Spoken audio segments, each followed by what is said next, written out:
Radio France. Nous sommes au pied de Radio France. Vous voyez, les gilets jaunes sont là. On va démarrer un cortège. Regardez, mort à la dette. On va pas tarder à aller en fait se diriger vers TF1. Comme d'habitude, les troupes les plus solides sont là. Nous, on tient le pari qu'à un moment vous allez vous bouger. Et puis je sais par plein d'échos que en fait la question des médias commence à intéresser en France. Donc je soupçonne qu'au bout d'un moment vous serez nombreux. En tout cas là aujourd'hui on n'est pas loin de la petite centaine pour le moment. Il y a encore des retardataires qui arrivent. Là on va se bouger direction TF1 pour ceux qui voudraient nous rejoindre. Et ensuite, écoutez, on ira direction BFM et on terminera à France Télévisions où vous pouvez nous rejoindre si vous voulez partir maintenant, vous laissez le temps d'arriver. On termine à France Télévisions en rassemblement. Là, nous sommes devant la maison de la radio où, comme d'habitude, les journalistes du service public n'en ont rien à foutre et ne veulent pas nous recevoir, ne veulent pas discuter avec nous. Nous payons des impôts pour être méprisés, pour être ignorés. Là, nous avons Jimmy Patin, tiens. T'as le droit de... Voilà. Mais ça c'est le club des déterres et des fous. Si vous vous aimez pas, je vous aime plus. Voilà. Il va vous mettre une grosse claque à la gueule si vous voulez pas vous aimer. Ah, c'est moi le plus gentil. Sylvain, président. Bon, je vous dis à tout à l'heure. Le temps de dire bonjour aux derniers camarades que j'ai pas vus. À tout à l'heure. Bon, le cortège s'est ébranlé. Nous allons direction TF1. On est une petite centaine à peu près. Ça gueule, ça klaxonne. Tous ensemble, hey. Tous ensemble. Donc je vous donne quelques petites images du cortège parce que souvent on nous dit vous êtes personne. Non, là on est en fait une petite centaine de personnes comme la dernière fois. C'est pas trop mal, ça avance. Ça gueule bien, bonne ambiance, bon état d'esprit. On vous attend pour ceux qui veulent venir. Là on se dirige vers TF1. On fait le tour du quartier de TF1, ensuite on remonte à BFM et à France Télévisions. Voilà, c'était quelques images que je voulais vous livrer. Je rattrape le cortège. Allez, à tout à l'heure. Nous sommes devant la tour TF1. Les gilets jaunes arrivent. Alors regardez, c'est poltrons de TF1. Les grilles sont fermées. On la trouille. Alors, est-ce que vous pensez que le samedi, il n'y a personne à TF1, sachant qu'ils ont des journaux télévisés à présenter? Bah non, il y a forcément des journalistes à l'intérieur, il y a du monde. Mais là, ils ont fermé les grilles. Donc, voilà où on est. On est arrivé devant TF1, les derniers gilets jaunes arrivent petit à petit. Et puis la direction a tellement la trouille de nous. Ils ont tellement la trouille de nous qu'ils ferment les grilles. Alors évidemment, ils vont pas venir nous voir et discuter avec nous, ça va de soi. Alors là, j'ai reçu un petit message tout à l'heure dont on n'aura pas l'occasion de discuter avec les journalistes de France Télévisions, mais qui est assez marrant. Un camarade m'a envoyé un communiqué de presse de la CGT France Télévisions qui s'indigne que la direction de France TV a interdit dans les éléments de langage au niveau des journalistes de parler de grève générale, de grève historique ou de mots comme ça qui peuvent avoir un certain sens. Donc ils sont indignés, les petits choupous.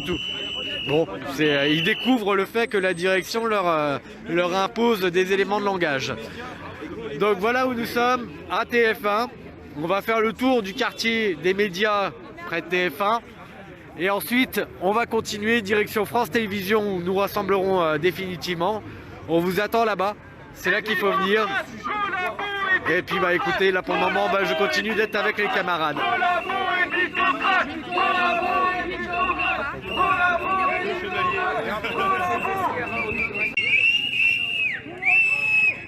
Donc, nous sommes de retour. Là actuellement on spot le siège de France 24 et RFI. C'est l'un des derniers médias avant BFM et France Télévisions que nous visitons. Donc on est toujours là, toujours déterminés. Ça se passe très bien. Aucun problème de particulier à noter. Nous avons discuté avec une journaliste de LCI qui s'appelle Karine Gentil, qui présente habituellement le JT d'après ce que j'ai compris.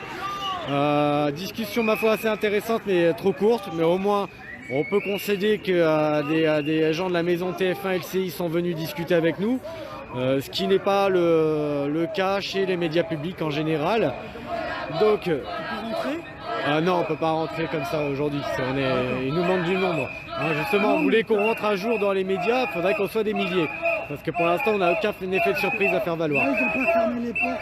Ouais, mais à la rigueur, tu peux enlever le gilet jaune, aller voir s'il y a moyen d'être reçu par une délégation. Donc, vous voyez, c'est typiquement ce qu'on fait. Le but du jeu, c'est quand on va aller chercher des journalistes, c'est d'envoyer une personne seulement dans le bâtiment pour pas les effrayer et de dire voilà, on voudrait qu'une délégation soit reçue par votre média pour qu'on puisse exprimer nos revendications et expliquer ce qu'on a à dire. Donc voilà où on est. Bon, écoutez, je vous propose d'aller poser des questions un petit peu aux camarades pour savoir pourquoi ils sont là. Alors, par avant, j'avais demandé si alors tu veux bien me redonner ton prénom? Aurélie. Aurélie, enchantée Aurélie. Dis-moi, est-ce que tu peux nous dire pourquoi tu es avec nous devant les médias aujourd'hui? Parce que je pense qu'on est, à l'heure actuelle, les gilets jaunes, d'une manière générale, parce que c'est eux qu'on parle le plus, on est tous là à dire que les médias, ils disent pas la vérité, qu'ils montrent que ce qu'on leur dit de montrer, mais bon, au-dessus de nous, gouvernement, tout ça. Et donc, la première chose, pour moi, la plus importante des choses à faire, c'est de venir devant ces médias-là, justement pour montrer que ça ne nous convient pas.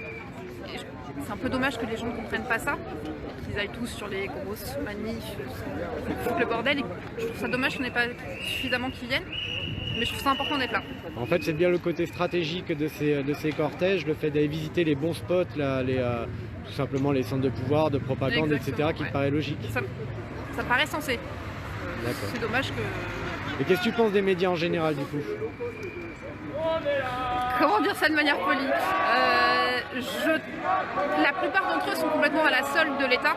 Ouais. Et je pense que le mot solde, il porte tout son sens, parce qu'il y a l'aspect un peu financier derrière, et au final, notre argent à nous, qui est censé... Enfin, avec notre argent à nous, c'est pas évident de s'entendre penser et même de réfléchir avec le bruit. Et donc au final, notre argent à nous, que ce soit avec les impôts et tout, les médias qui sont censés être nous représentés, ils nous représentent pas du tout. T'as qu'un aspect du miroir, et notre côté à nous, il passe pas du tout dans les médias, et ça c'est hyper dommage. Alors dernière question, imaginons on a viré Macron et à hasard des circonstances, tu es propulsé président de la République. Oh la vache. Tu as 3 mois pour faire tout un tas de trucs qui te paraissent essentiels, urgents. Qu'est-ce que tu fais? Déjà je mets le RIC. Le RIC en premier? Parce que c'est le plus important, que les gens puissent vraiment s'exprimer et faire entendre ce qu'ils ont envie. Donc je pense que c'est le premier truc que je fais, et... Ouais, celui-ci il dégage. Mais après, sincèrement, j'en sais rien. C'est une question piège que tu me poses, parce que je me vois pas du tout présidente et j'aurais pas forcément envie de l'être. Non, mais c'est pour dire simplement ce qui toi te paraît urgent dans les premières choses à faire, les premières mesures politiques. Même si c'est pas toi qui le fais, en disant s'il doit y avoir quelqu'un qui doit le faire, c'est l'urgence. Plus de justice et d'équité. Que ce soit au niveau, déjà l'aspect financier, quand tu vois que certaines entreprises ne payent pas d'impôts, alors qu'on va matraquer le petit peuple, entre guillemets, avec les impôts, les taxes, tout ça machin, c'est pas normal que de l'autre côté, eux, ils ne payent rien. Ouais, leur donner un peu d'intérêt à faire de la politique. Ouais. Je me permets de te filmer sans ton autorisation. Ouais, non, du coup, je peux te demander ton prénom? Thibaut. Alors Thibaut, tu peux nous dire toi aussi pourquoi tu es avec nous devant les médias aujourd'hui? Pour la même raison, on est venus ensemble. D'accord. Ça facilite. On est ensemble. Une forme de corruption, quoi. Ouais, voilà, on s'engraine dans notre... On a la chance là-dessus. Ouais. Et donc, toi-même, si tu étais président de la République, propulsé à cette position-là, quelle serait la première chose que tu ferais? Ah, c'était ça la question, j'avais pas entendu. Ouais, la dernière.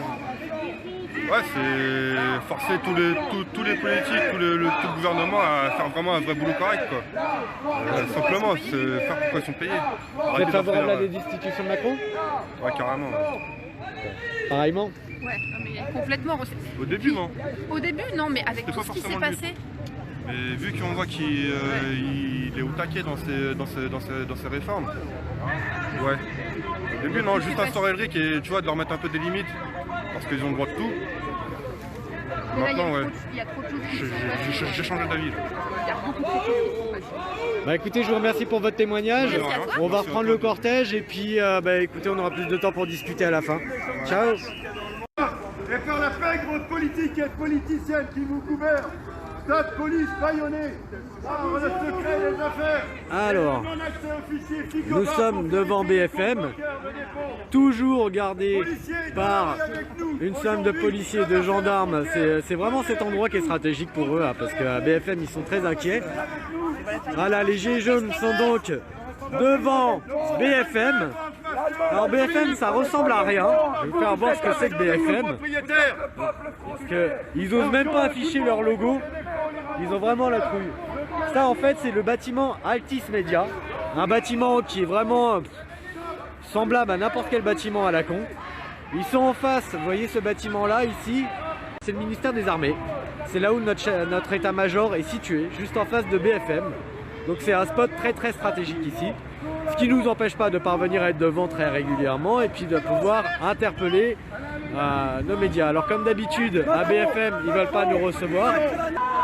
Il faudrait que tout le monde soit là en fait pour qu'on puisse faire pression. Ce qu'il faut bien comprendre, c'est qu'on a besoin d'être plusieurs milliers. Alors pareil, souvent on me dit, Sylvain, tu communiques pas assez sur ce qu'on ferait une fois qu'on aurait une délégation qui irait négocier avec les médias. C'est quoi la négociation? Donc je vais répéter un peu ce que je dis.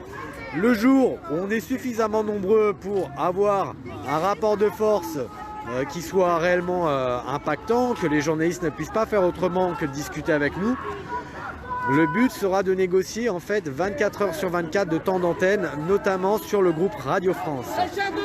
Ce temps d'antenne, à quoi il sera dédié? À plusieurs choses. D'abord, on n'aura peut-être pas 24 heures sur 24, mais le but c'est de négocier le plus haut pour espérer obtenir un minimum qui soit acceptable, notamment les matinales, parce que c'est vraiment là où on peut informer le peuple. Premier point, d'abord, il y aura forcément des gens de nos délégations qui viendront dresser le réquisitoire d'Emmanuel Macron et dire voilà pourquoi on veut le virer, parce que ce mec est un traître, il a violé un ensemble de lois avec son gouvernement, il faut le virer. On en profitera pour faire un appel aux armées à ne plus reconnaître l'autorité d'Emmanuel Macron. Deuxième point, si nous avons du temps d'antenne qui est définitif, qui est régulier dans les médias, il paraît évident que tout un tas de gens qui ont l'habitude de nous réinformer, je pense à des gens comme Grégory Tabibian, comme Tatiana Ventose et bien d'autres, qui sur YouTube marchent très fort. Je pense aussi à Thinkerview, je pense à tout un tas de médias que vous pourriez me citer, hein, des gens qui font du bon travail sur Internet pour nous permettre d'être informés sur des sujets que les journalistes ne veulent pas traiter. Voilà, tous ces sujets-là qui ne sont pas traités par les journalistes habituels, ils sont traités sur Internet par d'autres journalistes. Et ben on fera en sorte qu'ils soient recrutés, tout bêtement. On dira à la délégation, elle va négocier pour que ces gens-là soient recrutés sur Radio France et eux-mêmes leur possibilité de faire leurs émissions. Donc ça permettrait à des gens comme Vincent Lapierre, Tatiana Ventose, Grégory Tabibian et bien d'autres, encore une fois, c'est à vous de proposer vos idées. Hein. Osons causer, me dit Dominique par exemple. Voilà, tous ces gens-là, on demande à ce qu'ils soient recrutés au sein du groupe Radio France, qu'ils deviennent des vrais journalistes à leur tour et qui puissent nous permettre d'obtenir une diversité d'informations, d'opinions, parce que eux ne sont pas sectaires, ils ne sont pas dans un entre-soi, bobo bourgeois, gauchiste et voilà. Donc c'est le deuxième point, on a du temps d'antenne, c'est pour favoriser l'information. Enfin, troisième point, quand je vous explique qu'il faut faire un plébiscite des personnalités politiques, des intellectuels qui nous intéressent, eh bien c'est pas pour rien, parce qu'en fait de ce plébiscite, ça nous permettra de dire voilà sur les stations publiques d'information, ce qui nous intéressera, c'est que les personnes plébiscitées, les intellectuels que vous voulez faire entendre aux Français, que vous voulez faire découvrir, par exemple on a beaucoup parlé dans la dernière opération plébiscite de Claude et Lydia Bourguignon. Bon, mais ces gens-là ne sont pas du tout médiatisés. Il n'y a aucun média qui les reçoit. Donc les Français, les agriculteurs, ne savent pas qui sont Claude et Lydia Bourguignon. Il n'y a que les gens politisés qui s'intéressent à ces questions-là. Eh bien, c'est très simple. Nous reprenons le contrôle des médias et on s'assure que ces personnalités que vous plébiscitez puissent être audibles dans ces médias. La grosse bise, Albert. Donc voilà où on est. On est à BFM, on a été rejoint par quelques camarades entre temps, d'autres vont pas tarder à partir. On va se diriger ensuite vers France Télévisions pour finir. On se retrouve devant France Télévisions. Alors France Télévisions, c'est ça. Voilà, les bureaux sont ouverts, ils ont agité de 20 h à préparer, avec des gilets jaunes qui sont sous leurs fenêtres. Et ça les intéresse pas de se dire bah tiens, qu'il y a un journal télévisé à préparer ce soir, peut-être qu'il serait intéressant de leur poser la question à ces gens pourquoi ils viennent devant chez nous. Donc comme d'habitude, le service public de l'information va continuer sa censure. Ils ont reçu un ordre sur les éléments de langage à communiquer sur les grèves en cours actuellement. Il ne faut surtout pas parler de grève générale ou de grève historique. C'est quelque chose qui leur est interdit. Donc vous voyez là, on est toujours devant les médias, on est toujours déterminés. France Télévisions, c'est le dernier spot où l'on est. Collabo! Collabo! Donc je disais qu'il y a beaucoup de gens qui se posent la question comment ça se fait que l'UPR n'appelle pas à venir converger avec nous dans ces manifs devant les médias. Mais je me pose la même question. Je peux vous dire juste ça, j'ai pas de réponse à apporter.